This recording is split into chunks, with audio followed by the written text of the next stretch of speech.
Buenas tardes, Padre Obispo. Buenas tardes, hermana. ¿Cómo está? Muy bien. Qué bueno, hoy es jueves eucarístico, jueves sacerdotal, jueves vocacional, así que mucho por qué orar, ¿verdad? Por las intenciones del Santo Padre, por el aumento en las vocaciones sacerdotales y religiosas, por las familias que son semilleros de vocaciones y por todos estos jóvenes que están sintiendo ese llamado, por los que están en los procesos vocacionales, para que continúen respondiendo con generosidad. Y todo esto desde una experiencia de la familia. Nuestra diócesis está celebrando, con motivo de los 5 años del Amor y Leticia, el año de la familia.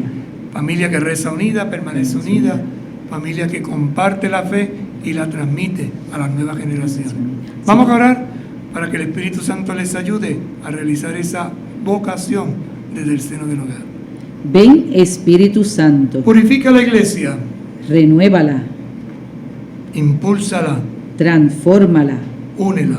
Para poder responder a la misión. Amén. Santa María de Guadalupe. Ayúdanos a ser discípulos misioneros. San José. Ayúdanos a ser discípulos misioneros. San Juan Diego. Ayúdanos a ser discípulos misioneros. Santa Teresa de Jesús Jornet. Ayúdanos a ser discípulos misioneros. Beato Carlos Manuel. Ayúdanos a ser discípulos misioneros. La santa que hemos nombrado es la fundadora de las hermanitas de los ancianos desamparados. Aquí en Ponce tienen la casa, el hogar Santa Marta, donde atienden con tanto cariño a tantas personas mayores que están bajo su cuidado y su tutela. Y con un cariño, con unas atenciones, ¿verdad? Y nuestra congregación muy agradecida con estas hermanas, porque en los momentos más difíciles pues acogieron a nuestras hermanas encamadas. Así que bendiciones para ellas y que el Señor les conceda las gracias que más necesiten para que con ese amor y esa ternura continúen atendiendo a los más vulnerables. Ánimo pues, vamos al tema de hoy. Seguimos entonces compartiendo con ustedes, recordándole, ¿verdad?, que estamos en el 5º mandamiento, el artículo 5, sobre no matarás, nos dice este 5º mandamiento. Y estábamos compartiendo en el programa de ayer el respeto de la integridad corporal, dentro de el acápite, el respeto de la dignidad de las personas. Y vamos viendo y vamos desglosando y vamos dialogando y compartiendo con ustedes cada uno de estos puntos dentro de este respeto a la dignidad de la persona. Por eso el respeto del alma del prójimo, y hablábamos sobre el escándalo. Fíjate que interesante porque da los títulos, ¿verdad? Hablamos del respeto de la dignidad de la persona. Entonces dice, primero, el respeto del alma del prójimo, es decir, lo interior. No se respeta cuando hay escándalo. Segundo, el respeto de la salud. Y hablamos entonces del cuidado de la salud. Tercero, el respeto de la persona y la investigación científica. Cuarto, el respeto de la integridad corporal. Y ahora culmina esta, podríamos decir, reflexión con el respeto a los muertos, al cuerpo de los difuntos, que también merecen su respeto. 2299. A los moribundos se han de prestar todas las atenciones necesarias para ayudarles a vivir sus últimos momentos en la dignidad y la paz. Es lo que decimos calidad de vida, sobre todo en la medida de lo posible cuando se está en los últimos momentos, ¿verdad? Cómo atender a estas personas con cariño, con respeto, con amor. Deben ser ayudados por la oración de sus parientes, los cuales cuidarán que los enfermos reciban a tiempo los sacramentos que preparan para el encuentro con el Dios vivo. Ahí es donde, a través del sacramento de la unción de los enfermos, se celebra en el hogar esa preparación inmediata para entrar en la vida eterna. Una liturgia hermosa, donde se escucha la palabra de Dios, se unge a los enfermos, como una expresión de preparación para este combate definitivo, que es el tránsito de este mundo a la casa del buen Dios. Los cuerpos de los difuntos deben ser tratados con respeto y caridad en la fe y la esperanza de la resurrección. Interesante, los cuerpos de los difuntos deben ser tratados con respeto y caridad.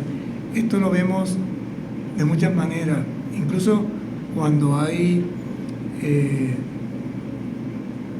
accidentes en la carretera o muertes violentas, ¿no? La gente cubre con una sábana. Impacta mucho ver a una persona muerta en el camino. Entonces, dentro de las circunstancias, ¿verdad?, se respeta. Claro, si es una muerte violenta ya es otra cosa. Pero en lo ordinario hay un respeto, hay un cuidado, porque es el cuerpo de una persona que anduvo, compartió y ha partido. Los cuerpos de los difuntos deben ser tratados con respeto y caridad en la fe y la esperanza de la resurrección.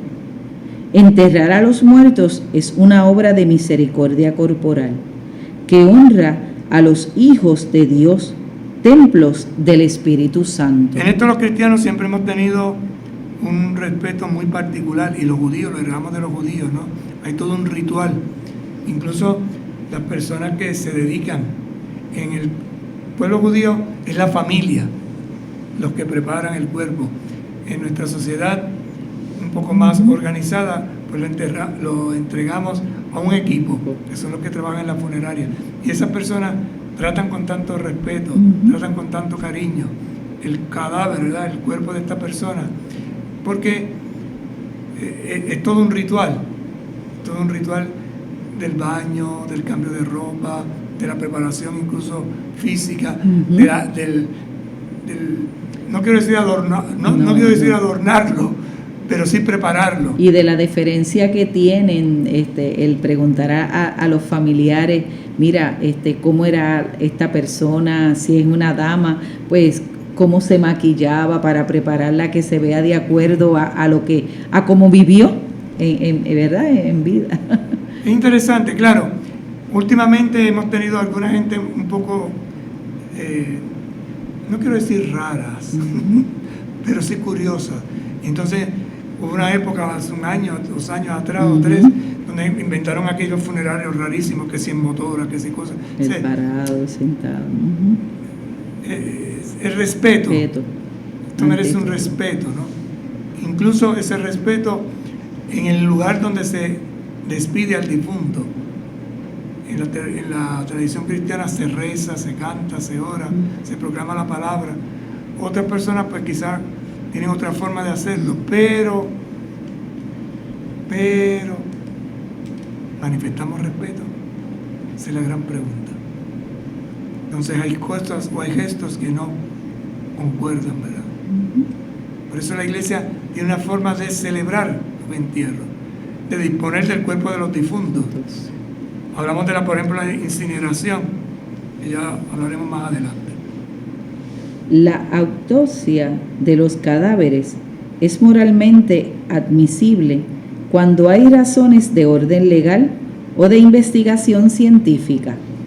El don gratuito de órganos después de la muerte es legítimo y puede ser meritorio. Es una autopsia cuando el cuerpo del difunto o la difunta es sometido a una especie de intervención quirúrgica para investigar la causa de la muerte. Sí. Y de ahí también viene el don gratuito de los órganos. La persona murió y entonces ha firmado o se ha pedido permiso a los familiares y se seleccionan los órganos que están sanos para poderlos donar a otras personas. La Iglesia permite la incineración cuando con ella no se cuestiona la fe en la resurrección del cuerpo. ¿Qué quiere decir incinerar? El cuerpo es sometido a una temperatura alta, es quemado, es cremado y se recogen las cenizas en una urna. Esas cenizas se llevan al templo para una liturgia. Lo que no podemos, o la iglesia no permite, es que esas cenizas se lleven a la casa y se queden en la casa. Hay lugares específicos, ¿no? Cementerios o estas capillas nuevas que se van en algunas funerarias estableciendo, porque merecen un lugar digno. Eso de estar tirando la ceniza por todas las esquinas, eso no es correcto. Echarlo en el mar o en un palo, así. perdone la expresión, a brindongo, ¿no? No, ay, porque él quería que donde vivió lo rociaran por la casa. No, señor, eso no es así. Merece respeto a la persona que murió y sobre todo sus cenizas. Por eso la iglesia es muy cuidadosa, o los cristianos, mejor dicho, somos muy cuidadosos en eso. Seguimos entonces caminando y ahora pasamos a un tercer momento, la defensa de la paz. Entonces vamos a ver ahora el tema de la paz desde el quinto mandamiento, desde no matarás, defiende la paz, cree en la paz, desarrolla la paz. En el numeral 2302 nos dice, recordando el precepto no matarás, nuestro Señor pide la paz del corazón y denuncia la inmoralidad de la cólera homicida y del odio. La ira es un deseo de venganza. Desear la venganza para el mal de aquel a quien es preciso castigar es ilícito, pero es loable imponer una reparación para la corrección de los vicios y el mandamiento de la justicia. Si la ira llega hasta el... Hermana, no es mandamiento. Mantenimiento, perdón, gracias Padre. El mandamiento está arriba. Para la corrección de los vicios y el mantenimiento de la justicia. Es decir, el equilibrio, volvemos a lo mismo, ¿verdad? Hay que corregir. Sí. Se le sentencia a X años de cárcel, por ejemplo. Eso no se hace por ira o por venganza, sino para mantener en un equilibrio en la justicia. Y por eso la sentencia tiene que ser equilibrada, no puede ser una cosa desproporcionada. Si la ira llega hasta el deseo deliberado de matar al prójimo o de herirlo gravemente, constituye una falta grave contra la caridad, es pecado mortal. El Señor dice, todo aquel que se encolerice contra su hermano será reo ante el tribunal. ¿Qué es entonces la ira? El deseo de venganza. Ira. Una actitud, podríamos decir, de descontrol total. Desea la venganza para el mal de aquel a quien es preciso castigar. Sí, lo deseo. Que se destruya. Acabemos con él. No damos pie a que esta persona pudo haberse equivocado, o no damos pie a que esta persona puede recapacitar. Por eso tiene que haber un equilibrio. Dice entonces, loable imponer una reparación para la corrección de los vicios y el mantenimiento de la justicia. Y ahí es donde se desarrolla otro carisma de los jueces. El juez es aquella persona que escucha una parte, escucha otra, ve un hecho y es capaz objetivamente de aplicar la ley sin caer en la ira o en la venganza, en el deseo de hacer daño y de destruir. Porque si la ira llega hasta el deseo deliberado, es decir, lo quiero de verdad, que desaparezca, de matar al prójimo o de herirlo gravemente, es una falta grave. ¿Contra qué? Contra la caridad. Y por tanto es pecado mortal. ¿En qué me distingo? Si soy igual que él. Mató, pues mato. Robó, pues destruyámoslo. No. El odio voluntario es contrario a la caridad. Ven, el odio voluntario, vamos a ver qué es eso de odio voluntario. El odio al prójimo es pecado cuando se le desea deliberadamente un mal. Deliberadamente, yo odio a esta persona, ojalá se caiga muerto, se caiga por las escaleras. Lo odio tanto que no quiero ni verlo ni en pintura, frases como esa, ¿verdad?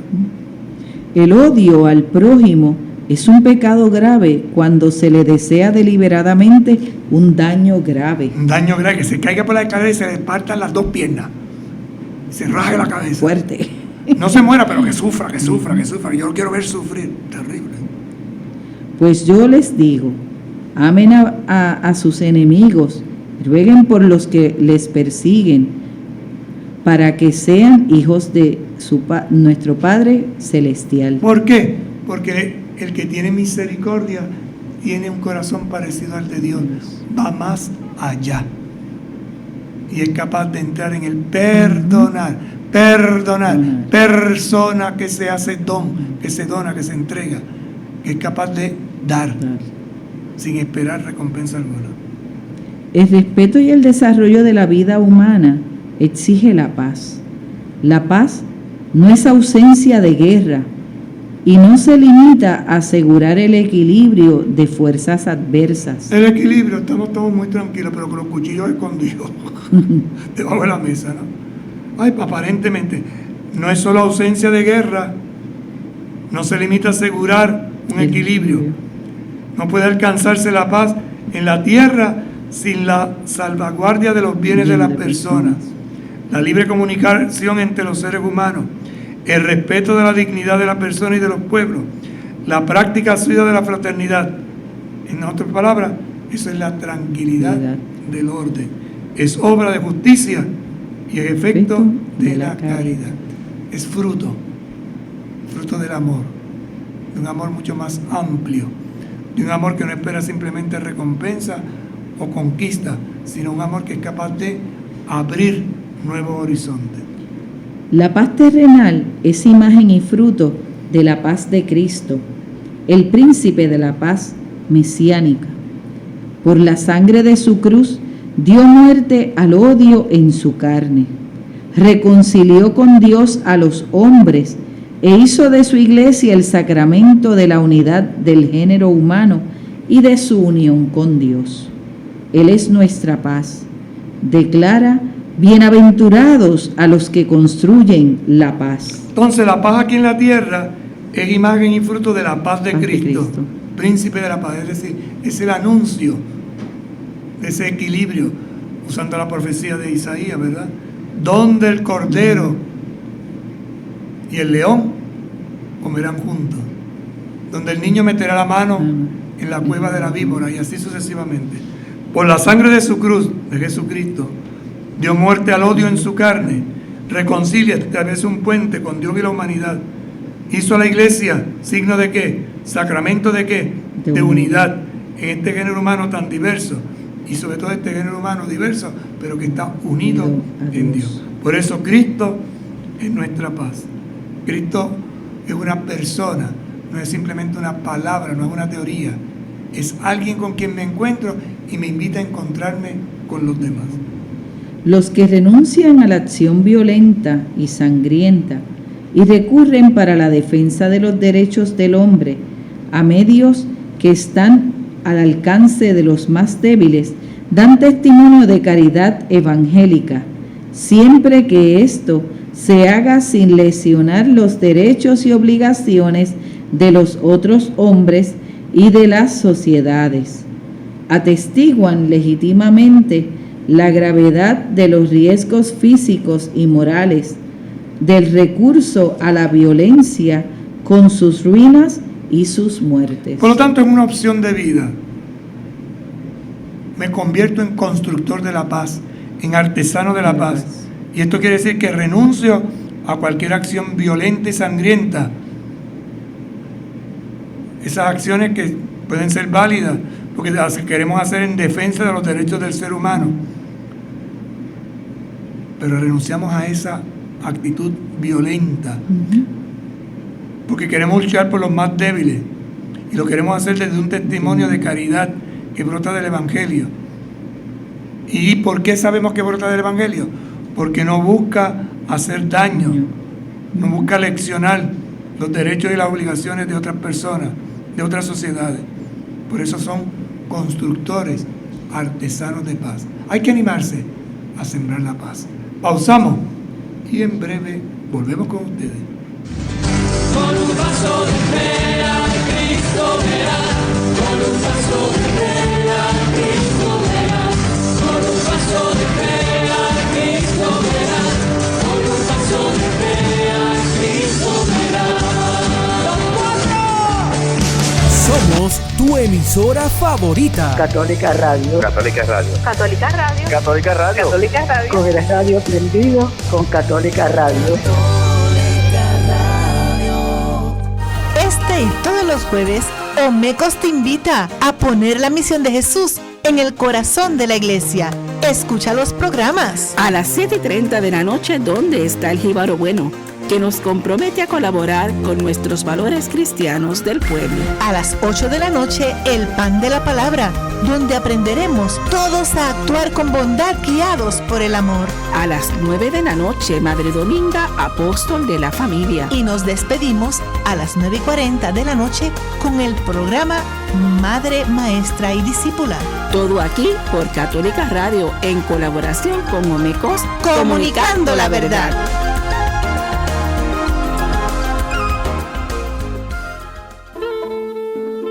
Católica Radio en el 88.9 FM Isla y el 89.1 FM en el área oeste de Puerto Rico presenta el programa Por el Gozo de Vivir, con el lema La cercanía del ser humano ocurre cuando se enraizan al corazón Dios, acordes y versos, en una aportación educativa, religiosa y cultural. Te invito a que compartas conmigo El Quijote de otro tiempo, Javier González Rosado, poemas, música y pensamiento. Viernes de 8 a 9 de la noche. También por catolicaradio.pr.com y TuneIn Radio. Por el gozo de vivir. Ante las dificultades de la vida, siempre hay un nuevo día para comenzar. Te saluda Manuel Vega y te invito a que me escuches de lunes a viernes de 6 a 7 de la mañana. Música, reflexión, mensajes positivos, salmos y el evangelio del día. Para que comiences el día positivo y en contacto con Dios. Impulsa tus mañanas con Manuel Vega. Lunes a viernes de 6 a 7 de la mañana. Por Católica Radio 88.9 FM y 89.1 FM. Y por el internet catolicaradiopr.com. Somos tu emisora favorita. Católica Radio. Católica Radio. Católica Radio. Católica Radio. Católica Radio. Con el radio prendido con Católica Radio. Con un vaso de fe a Cristo verás. Con un vaso de fe a Cristo verás. Con un vaso de fe a Cristo verás. Con un vaso de fe a Cristo verás.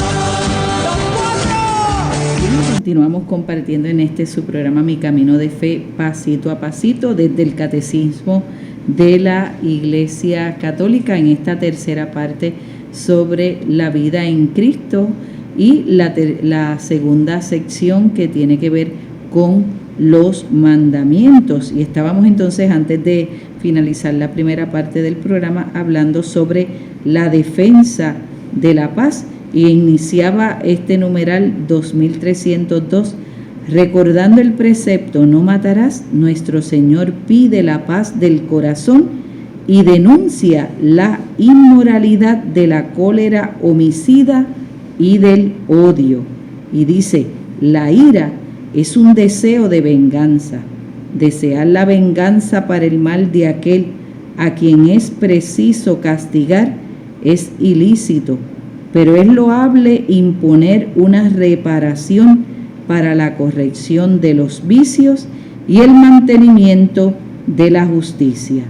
Si la ira llega hasta el deseo deliberado de matar al prójimo o de herirlo gravemente, constituye una falta grave contra la caridad, es pecado mortal.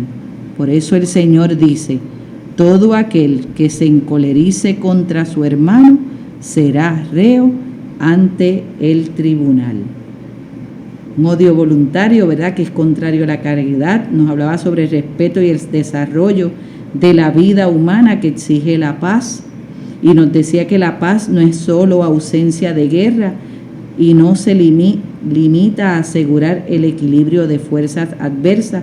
Esa paz terrenal que es imagen y fruto de la paz de Cristo, que es el príncipe de la paz mesiánica, y que por la sangre de su cruz dio muerte al odio en su carne y que reconcilió con Dios a los hombres e hizo de su iglesia el sacramento de la unidad del género humano, de su unión con Dios. Por eso los que renuncian a la acción violenta y sangrienta y recurren para la defensa de los derechos del hombre a medios que están al alcance de los más débiles, dan testimonio de caridad evangélica, siempre que esto se haga sin leccionar los derechos y obligaciones de los otros hombres y de las sociedades. Por eso atestiguan legítimamente la gravedad de los riesgos físicos y morales del recurso a la violencia con sus ruinas y sus muertes. Así que hay todo un camino, ¿verdad? La búsqueda, sobre todo, de construir, de ser artesanos de la paz, sembradores de la paz. Que muchas veces nos cantamos en la iglesia con ese cántico se atribuye como oración de San Francisco, pero que no lo hizo San Francisco. Hazme un instrumento de tu paz. En esa plegaria, ¿verdad? Donde haya odio, ponga yo amor, donde haya desesperación, esperanza, donde haya, así sucesivamente. Un ambiente distinto, nuevo, diferente. Esto nos lleva entonces a un paso más: evitar la guerra. El quinto mandamiento condena la destrucción voluntaria de la vida humana a causa de los males y de la injusticia que ocasiona toda guerra. La Iglesia insta constantemente a todos a orar y actuar para que la bondad divina nos libre de la antigua servidumbre de la guerra. Todo ciudadano y todo gobernante están obligados a empeñarse en evitar la guerra. Interesante, ¿verdad? Condena la destrucción voluntaria de la vida humana. Por lo tanto, hay causa o a causa de los males, injusticia, hay guerra. Entonces la Iglesia insta ¿a qué? A que oremos y que actuemos para que la bondad divina nos libre entonces de esta esclavitud tan antigua, porque cuando uno mira un poco los escritos, las narraciones de la Biblia, todo está en guerra y continuamente, ¿no? Entonces, como este pueblo, el Señor está llamándolo a que establezca alianza de paz, alianza de comunión y de reconciliación.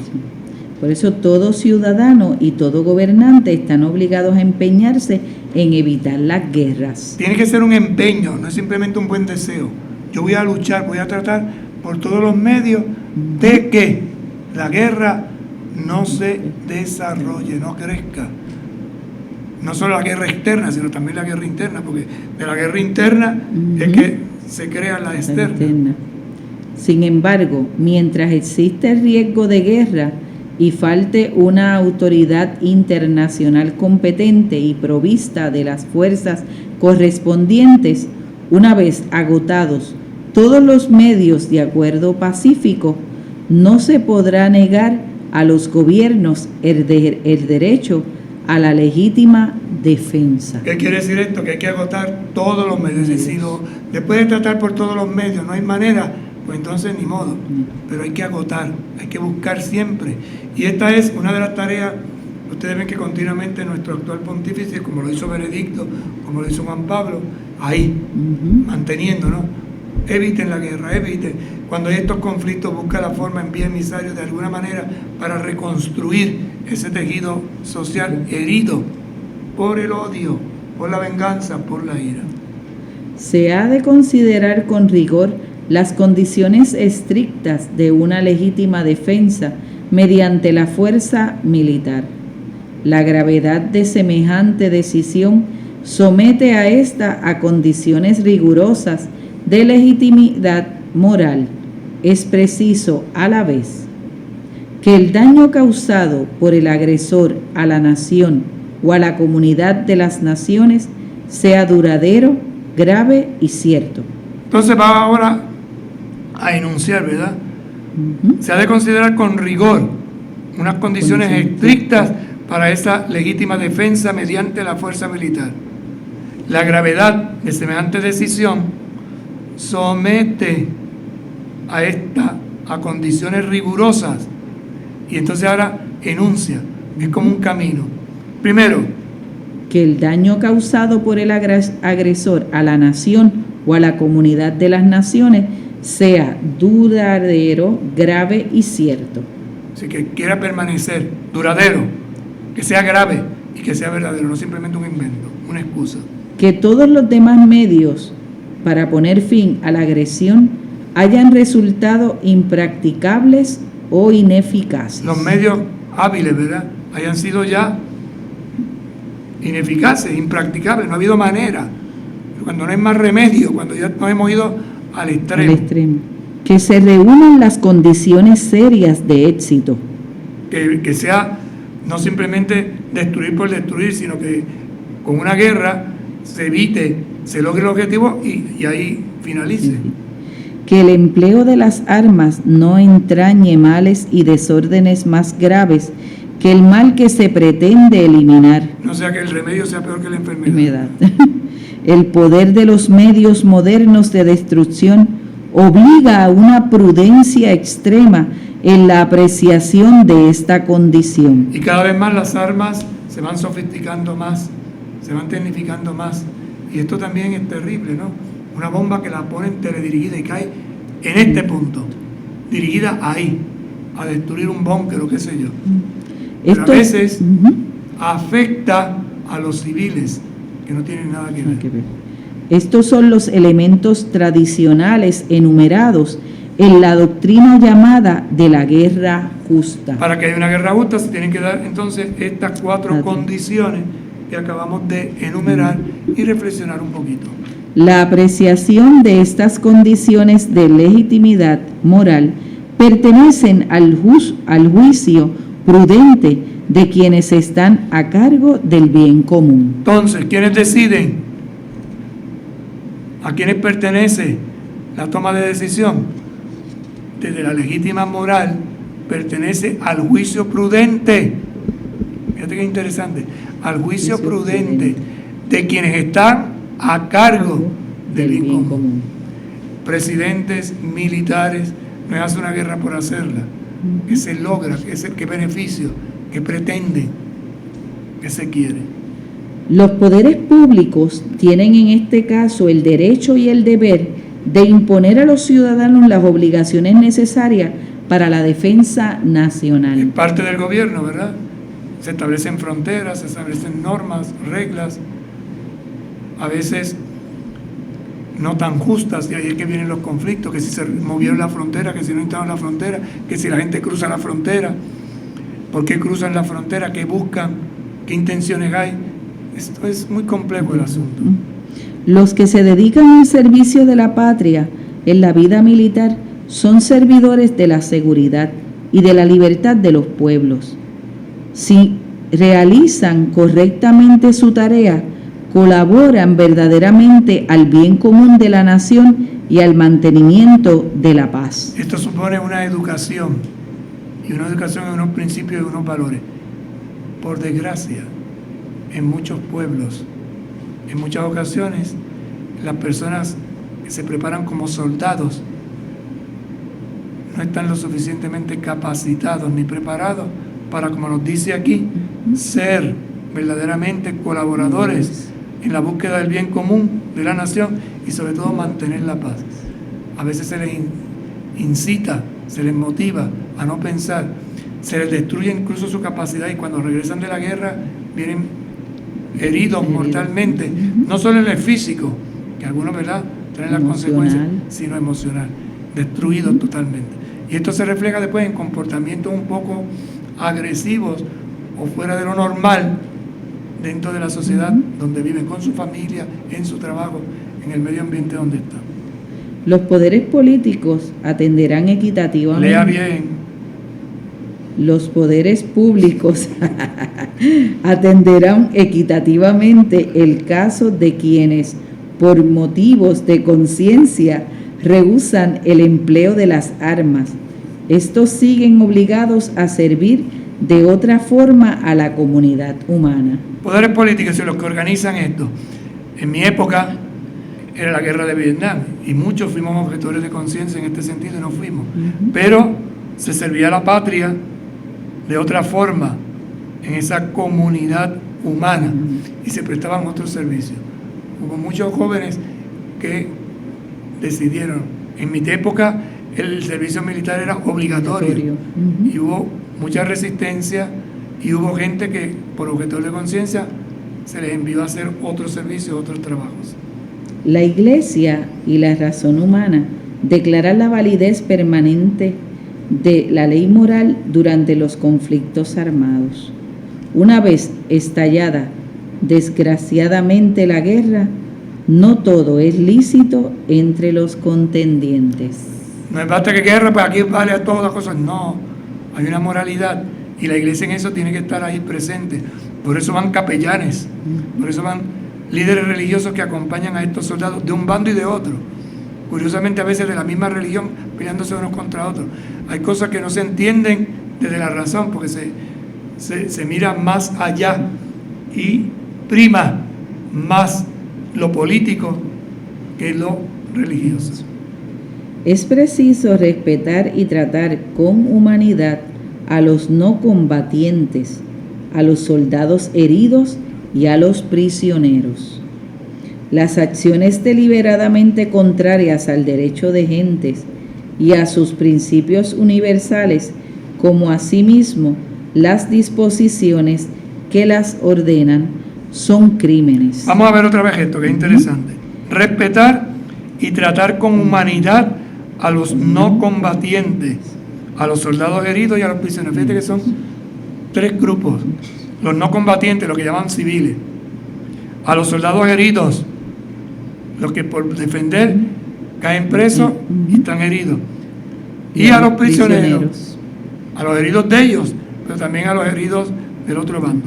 Y estas acciones deliberadamente contrarias, fíjate, deliberadamente, no guardando la norma moral, al derecho de gente y sus principios universales, como asimismo las disposiciones que las ordenan, son crímenes. Por eso a veces hay programas que dicen crímenes de guerra, entonces te presentan un caso, y uno dice, ¿por qué le llaman crimen de guerra? Pues se cometió una injusticia. Por ejemplo, una población civil que no tiene que ver, la destruyeron, la quemaron, o violaron a las mujeres, o mataron a los niños, o a unos prisioneros que una vez que se entregan, soldados, hay que respetarles la vida, los mataron. ¿Quién dio la orden? ¿Por qué se dio la orden? ¿Por qué lo hicieron? A veces la crueldad, a veces la maldad que nos ciega y nos vamos a los extremos. Una obediencia ciega no basta para excusar a los que se someten a ella. Ciega, no, es que a mí me mandaron, me dieron la orden. Espere, pero usted no tiene cabeza para pensar. Este es el boarding line, esta es la frontera que un buen soldado tiene, porque si no cumple, traidor, si cumple, mata. Entonces, a veces hay un dilema muy fuerte en la persona que se ve en esa situación. De una nación o de una minoría étnica debe ser condenado como un pecado mortal. Se saltó una línea. Así, el exterminio de un pueblo, de una nación o de una minoría étnica debe ser condenado como un pecado mortal. Llegó uno y dijo, mátenlos a todos, pero ¿por qué los vamos a matar?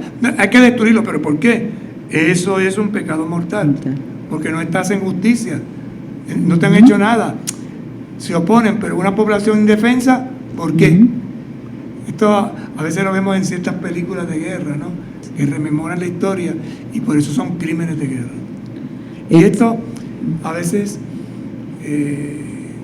sobre todo en una población joven, crea cierta animosidad, cierta agresividad. Por eso hay que tener cuidado con el tipo de películas que nuestros adolescentes, niños y niñas y jóvenes ven, porque a veces distorsionan, se salen de la realidad. Existe la obligación moral de desobedecer aquellas decisiones que ordenan genocidios. Destrucción total, desaparición total. Con esto hay que acabarlo, hay que arrasarlo. No. Y hay revelación. Y en esa rebelión hay una causa justa y noble que me obliga a mí a no obedecer esa ley, impuesta por el superior inmediato, ¿verdad? Porque da la orden. Toda acción bélica que tiende indiscriminadamente a la destrucción de ciudades enteras o de amplias regiones con sus habitantes es un crimen contra Dios y contra el hombre mismo, que hay que condenar con firmeza y sin vacilaciones. Por eso ese soldado que se niega, después le hacen un sumario, ¿verdad? Un consejo de guerra y testifica y se logra probar que lo que él dice es verdad. Vienen entonces las consecuencias para aquellos que ordenaron o hicieron eso. Un riesgo de la guerra moderna consiste en facilitar a los que poseen armas científicas, especialmente atómicas, biológicas o químicas, la ocasión de cometer semejantes crímenes. Así que hay distintas armas. Hay unas armas científicas y se desglosan, ¿no? Atómicas, Hiroshima, haciendo memoria, ¿no? Biológicas, químicas, es decir, una guerra bacteriológica que infectan, que destruyen, o la ocasión de cometer semejantes crímenes. Parece que no, pero la maldad puede llevar a inventar cosas nefastas que destruyen al ser humano. La acumulación de armas es para muchos como una manera paradójica de apartar de la guerra a posibles adversarios. Ven en ella el más eficaz de los medios para asegurar la paz entre las naciones. Desarman, ¿no? Entreguen las armas, el pueblo entrega las armas. Ha habido sectores, esto lo hemos visto en algunos países, sobre todo latinoamericanos, en Colombia, que hubo la entrega de armas, en Perú y así sucesivamente. ¿Por qué? Porque se busca desarmar, no para dejar a la gente indefensa, sino para evitar que la ira, la venganza, el mal humor haga o degenere en un daño mayor. Este procedimiento de disuasión merece severas reservas morales. La carrera de armamentos no asegura la paz. En lugar de eliminar las causas de guerra, corre el riesgo de agravarlas. La inversión de riquezas fabulosas en la fabricación de armas, siempre más modernas, impide la ayuda a los pueblos indigentes y obstaculiza su desarrollo. El exceso de armamento multiplica las razones de conflictos y aumenta el riesgo de contagio. Debo corregirme yo mismo porque me equivoqué. Decía el título la acumulación de armas y dije todo lo contrario. Sí, aquí era acumular armas, armar al pueblo, y yo estaba hablando de lo contrario. Entonces ahora al final me he dado cuenta que no leí bien. El exceso es el exceso, es decir, cuando acumulan armas, ¿para qué? De que para apartar la guerra de posibles adversidades. Pero es todo lo contrario, para provocar. Lo que yo estaba diciendo ahorita era lo contrario es el desarmar, pero aquí era el acumular, así que me corrió en ese sentido. La producción y el comercio de armas. Perdón, hermana, la clave está en el final, ¿verdad? El exceso de armamento multiplica las razones de conflicto y aumenta el riesgo de contagios. Porque eso se pega. Y se pega porque uno dice, ay, ¿por qué? ¿Por qué lo otro? Entonces, es interesante en el proceso. ¿Por qué tenemos armas? ¿Para qué las queremos? ¿Para qué las tenemos? La producción y el comercio de armas atañen hondamente al bien común de las naciones y de la comunidad internacional. Por tanto, las autoridades tienen el derecho y el deber de regularlas. La búsqueda de intereses privados o colectivos a corto plazo no legitima empresas que fomentan violencias y conflictos entre las naciones y que comprometen el orden jurídico internacional. Fábricas de armas que se venden unas a otras. Naciones que viven de eso, ¿no? Y producen para que otros... Y entonces extorsionan, provocan, crean conflictos innecesarios para que haya guerra. Pero claro, es porque tienen su fábrica. Las injusticias, las desigualdades excesivas de orden económico o social, la envidia, la desconfianza y el orgullo que existen entre los hombres y las naciones amenazan sin cesar la paz y causan las guerras. Todo lo que se hace para superar estos desórdenes contribuyen a edificar la paz y evitar la guerra. Y terminamos con este pensamiento. En la medida en que los hombres son pecadores, les amenaza y les amenazará hasta la venida de Cristo el peligro de guerra. En la medida en que unidos por la caridad superan el pecado, se superan también las violencias hasta que se cumpla la palabra. De sus espadas forjarán arados y de sus lanzas podaderas. Ninguna nación levantará ya más la espada contra otra y no se adiestrarán más para el combate. Podemos decir entonces, Señor, haznos instrumentos de tu paz. Culminamos nuestra reflexión de hoy pidiendo entonces a San José que nos ayude a ser hombres y mujeres de paz. Enséñanos, José, Cómo se es no protagonista, cómo se avanza sin pisotear, cómo se colabora sin imponer. cómo se ama sin reclamar, Dinos, José, cómo se vive siendo número 2. cómo se hacen cosas fenomenales desde un segundo puesto. Explícanos, José, Cómo se es grande sin exhibirse, cómo se lucha sin aplauso, cómo se avanza sin publicidad, cómo se persevera y muere sin esperar un homenaje. Amén. Que el Señor esté con ustedes. Y con tu espíritu. Les bendiga y les acompañe el buen Dios Todopoderoso, Padre, Hijo y Espíritu Santo. Amén. Hasta mañana, si Dios quiere. Buenas tardes. Y prepárese que es viernes.